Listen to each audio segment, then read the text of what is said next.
Ladies and gentlemen, another custom 1/12 scale action figure. This time the Green Hornet, and not the 60s version of the Green Hornet, but the 1940s version of the Green Hornet. And I was perusing the action figure aisle and ran across the Baron Zemo, which I thought he would make a excellent candidate for the 1940s version of the Green Hornet. However, I didn't want to copy the actual style of the 40s Green Hornet. I wanted him to be a little more updated, or I always say the classified style. Same flavor as the figure, but just a little more updated. That's the way I wanted to go with it. So, for the body and everything, I used Baron Zemo. No mod to the body whatsoever. All I did was repaint his trench coat, pants, and shirt a black camo green. For the mask is nothing more than sheet styrene. I did drill out the holes and got it proportioned with the eyes so you can actually see out of it, and trim them out with a sharp number 11 blade. And then for the strap, I used that you can buy in the craft store. This is an elastic cord which stretches, and it fits his mask super glued to both sides, and it makes it very easy to take on and off, and you can also, and it also very secure when it's on there. Again, I have to give one disclaimer. I'm an amateur 3D printer, and I printed out his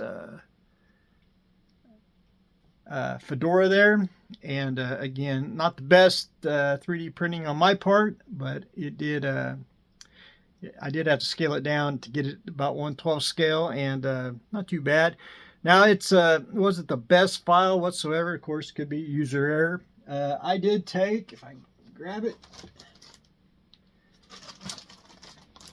some air dry foam clay, and I went ahead and just like any putty, I filled in all the printer lines on the hat, plus it gave it a little bit of a texture. And then for the band, I used the same cord, just cut down and super glued that around the top. Other than that, that's pretty much the entirety of the figure. Now, he does have a symbol on the front of the mask, and I tried my darndest to get that painted on. It's not the same as like the 60s version, and maybe you might be able to see a little bit more. The 1940s is clearly different than the 60s version, but anyway, I did get that painted on in I want to say a lime green color. But other than that, I think he turned out pretty darn well. A unique subject. The 1940 Green Hornet is not really done a whole lot. I don't really see it. But Baron Zemo here, he comes with a gold pistol, which I painted black. And again, I haven't seen the 40s one in so long. I don't know what they call his gun. I don't know if it's the the Hornet Sting or the Hornet gun, but it does match him pretty. It's not exactly as the 40s Hornet gun is, but it's close enough, and we will go with it. Now, one thing I always have to say, ladies and gentlemen, is I paint a static figure, which you really can't play. If you do, you'll see the joints paint rubbed off.